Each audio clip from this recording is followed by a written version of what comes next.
국민 여러분, 안녕하십니까? 여기는 대한민국 대표 정치 전문 플랫폼 한국정치TV입니다. 이재명 민주당 대표는 9월 12일 쌍방울 대북 송금 의혹과 관련해 추가 소환 조사를 받고 4시간 40분 만에 귀가했습니다.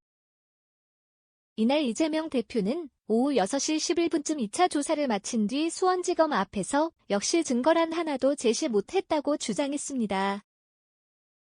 그리고 형식적인 질문하기 위해 2차례나 소환해서 신문하는 게 도저히 납득되지 않는다고 말했습니다. 또한 사실이 아닌 증거라는 게 있을 수 없다. 그러다 보니 의미 없는 문서를 확인하거나 이런 걸로 아까운 시간을 다 보냈다는 주장을 펼쳤습니다. 이어서 아무리 검찰이 지배하는 나라가 되었다지만 총칼로 사람을 고문해서 사건 조작하던 것을 이제는 특수부 검사들을 동원해 조작하는 걸로 바뀌었다고 비판했습니다. 그러면서 결국 사필규정이다. 잠시 억압하고 왜곡, 조작할 수 있겠지만 오래가지 못한다고 강조했습니다. 한편 이날 이재명 대표의 조사를 맡은 수원지검 형사 6부는 오후 3시 28분쯤 약 조사 시작 1시간 50분 만에 2차 피의자 신문을 마쳤습니다.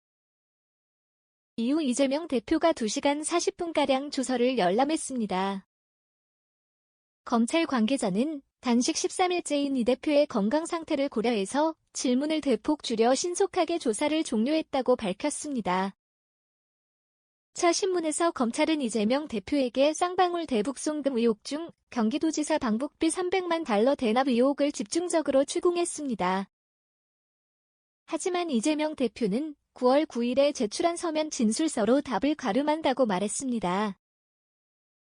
그리고 방북 추진에 관한 질문에 대해서는 나는 모르는 일이고 이화영이 다 한 일이라면서 혐의를 부인한 것으로 알려졌습니다.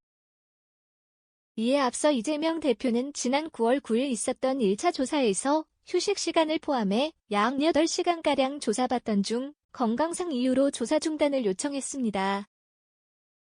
한편 9월 9일 실시한 1차 조사 때 이재명 대표가 조서에 서명하지 않고 퇴장한 것으로 알려졌습니다. 그러나 이날 조서에는 서명 날인한 것으로 알려졌습니다. 지금까지 대한민국 대표 정치 플랫폼 한국정치TV였습니다. 한국정치TV는 국내 최초로 탄생한 중립적, 객관적, 과학적, 불편부당한 독립 정치 미디어입니다. 여러분의 구독과 알림, 자발적인 후원은 채널의 제작과 운영에 큰 힘이 됩니다.